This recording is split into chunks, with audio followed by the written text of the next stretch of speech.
जगदम्बिके भवानी त्रिलोचनी विमोचनी आदि शक्ति कल्याणी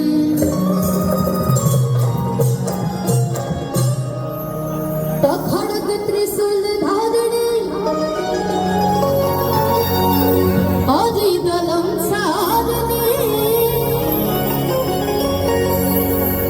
भो भय हारणी जय दुर्गे महारानी। बड़ी प्यार से भक्त कहा जा रहा है चंड मुंड विनाशनी पर्वत पर निवासनी के हरि पर आसनी मां बैठी हो पद्मासनी भक्त की उपासनी है भयं के प्रकाशनी शिवानी के भर दे झोली हे मैया विंध्यवासिनी।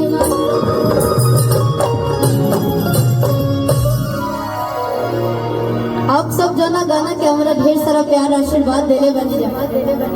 कोशिश करम कि वो हर गाना आप सबके बीच में हम गाएं, लेकिन एगो प्यारा सा भजन के भाव बा कि जो ना गाने आए मैया किसी के ना डोले हो कि ताही बनवाना भैया के हमने के चेहरे में नहीं खेलेगा। भैया के देखला के बाद तनी अलगे जुनून आवता अंदर से गावे में कि जो ना बने होए मैया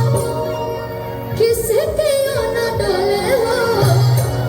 कि ताही बनवना कि मैया मोरी आज नवली बसरवा हो कि ताहिर बनवाना भैया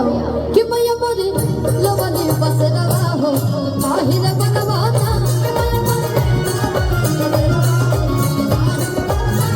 कि मैया मोरी लवली बसरवा हो ताहिर बनवाना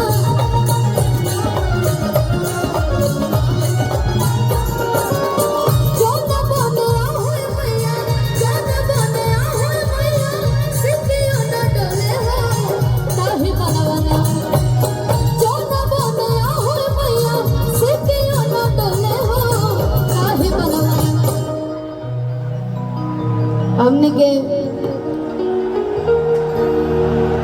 भजन में लापरवाही ना करेगा चाहिए। और हमारे जो पीछे वाले भैया बाने जा बड़ी एकदम जुनून में बाजे जा कोनो गाना हो एकदम थपड़ी बाजत रहा था तो मजा आता कि जो ना बोले हुए मैया किसी के ना डोले हो कि ताही बनवना लवली बसरवा हो ताही बनवना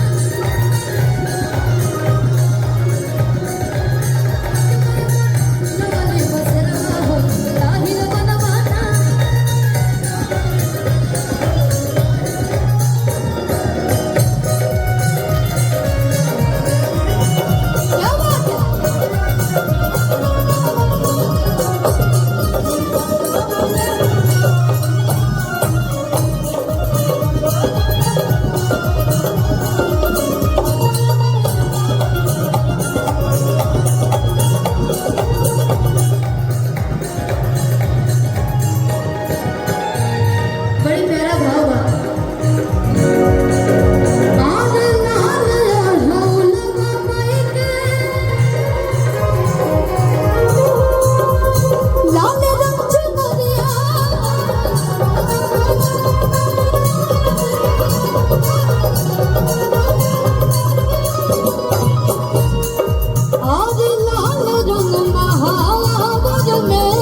भोजपुरिया में कहे नहीं उड़ान वाला ठाट पकड़ लेवे के भैया